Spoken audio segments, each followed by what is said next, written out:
Night உள்ள இட்லியை வச்சு எப்படி சூப்பராக இட்லி உப்புமா செய்கிறதுன்னு பார்க்கலாம். 2 கொத்து கருவேப்பிலை, மிளகாய், வெங்காயம், வெள்ளை உளுந்து, கடுகு. இட்லியை நல்லா உறுத்து வச்சுக்கணும். லோ ஃப்ளேமில் எண்ணெயை ஊற்றி கடுகு சேர்த்துக்கணும். கடுகு இது மாதிரி பொரிய விடணும். மிளகாயை சேர்த்துக்கணும். வெள்ளை உளுந்தை சேர்த்துக்கணும்.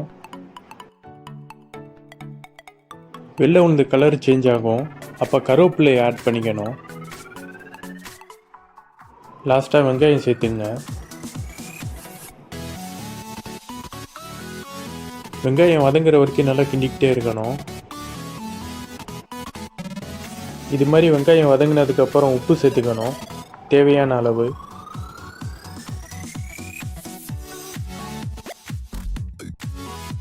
தேவையான அளவு மிளகாய், இது ஆப்ஷனல் தான், வேறு எந்த மசாலாவும் சேர்த்துடாதீங்க. உப்பு வச்ச இட்லியை போட்டு நல்லா கிண்டி விடணும். நல்லா அந்த மசாலாவோட மிக்ஸ் பண்ணுங்க, அப்போ தான் சாப்பிடும் போது நல்லா டேஸ்ட்டாக இருக்கும்.